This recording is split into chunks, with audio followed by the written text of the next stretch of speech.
ҳарчанд аз татбиқи лоиҳаи пардохти электронии ҳаққи роҳгиро дар нақлиёти истифодаи умуми шаҳри Душанбе 6 сол сипарӣ шуд, вале ҳанӯз ҳам пардохти нақдии роҳгиро дар автобус ва троллейбусҳо баръало мушоҳида мешавад.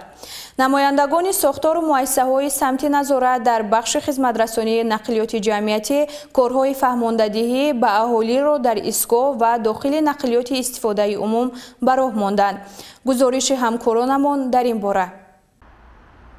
дар асоси нақша чорабиниҳои мақомоти иҷроияи ҳокимияти давлатии шаҳри Душанбе ва муассисаи давлатии коммуналии Душанбе нақлиёт хадамотрасон дар ҳайати роҳбарони хадамоту муассисаҳои нақлиётӣ гурӯҳҳои корӣ таъсис дода шуд. 5 гурӯҳи корӣ дар истгоҳҳо, дохили автобус ва троллейбусҳо корҳои фаҳмондадиҳиро бо мусофирон ҷиҳати истифодаи самараноки кортҳои нақлиётӣ тақвият бахшиданд. ёдрас мешавем, ки дар заминаи шуъбаи назорат ва бехатарии муассисаи давлатии коммуналии Душанбе нақлиёт хадамотрасон гурӯҳи назоратӣ тафтишотии лоиҳаи низоми пардохти электронии роҳгиро ва назорати он дар нақлиёти мусофирбари автомобилии истифодаи умуми шаҳри Душанбе таъсис дода шудааст. вазифаи асосии гурӯҳи назоратии тафтишотӣ назорати пардохти электронии ҳаққи роҳгиро мебошад. мусофир ҳангоми ворид шудани назоратчиёни гурӯҳи назоратии тафтишотӣ ба нақлиёти ҷамъиятӣ корти нақлиётии худро барои санҷиш гузаронидан омода ва пешниҳод менамояд. назоратчӣ корти нақлиётии мусофирро тавассути таҷҳизоти махсуси сайёрӣ тафтиш менамояд. дар ҳолати имтиёз доштан мусофирон корти нақлиётиро бо ҳуҷҷати тасдиқкунандаи имтиёз пешниҳод менамоянд. дар мавриди муайян гардидани номувофиқатии корти нақлиётӣ ва пардохт накардани ҳаққи роҳгиро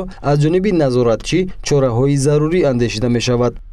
баъри иҷроиш қарори раиси шаҳри Душанбе таҳти рақами 419 дар шаҳри Душанбе 5 гурӯҳи корӣ таъсис дода шудааст, ки ҳамрӯза кору фаъолият доранд.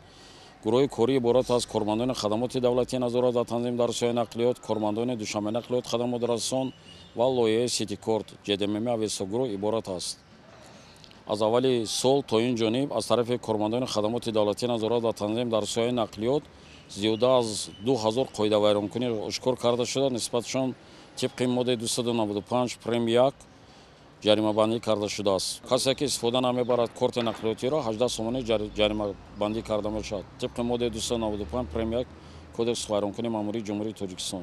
гузаштан ба шакли электронии пардохт пеш аз ҳама барои мусофирон аз лиҳози сарфакорӣ муҳим ва барои пардохт мувофиқ буда ба баланд бардоштани сатҳ ва фарҳанги хизматрасонӣ мусоидат менамояд. фаъолияти гурӯҳи назоратии тафтишотӣ ҳам барои риоя шудани муқаррарот ва иҷрои қарори дахлдори раиси шаҳри Душанбе ҷоннок гардонида шуд. бо вуҷуди бурдани корҳои тарғиботи ташвиқотӣ инчунин тавассути васоити ахбори умма ба сами сокинон ва меҳмонони пойтахт расонидан то ҳанӯз ҳангоми гузарондани рейдҳои муштарак аз ҷониби гурӯҳи корӣ маълум мегардад, ки мусофирони зиёде дида мешаванд, ки дидаю дониста пардохтро тавассути маблағҳо, яъне ки нақдӣ ба роҳ мемонанд, ки ин бархилофи қарори мазкур мебошад.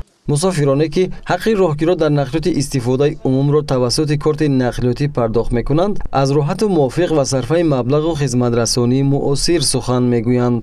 истифодаи корт ба назари ман тарзи дурусти истифода бурдани пардохт кардани воситаи нақлиёти автобус ин аз ҳам беҳтар ин ба тавассути корт аст.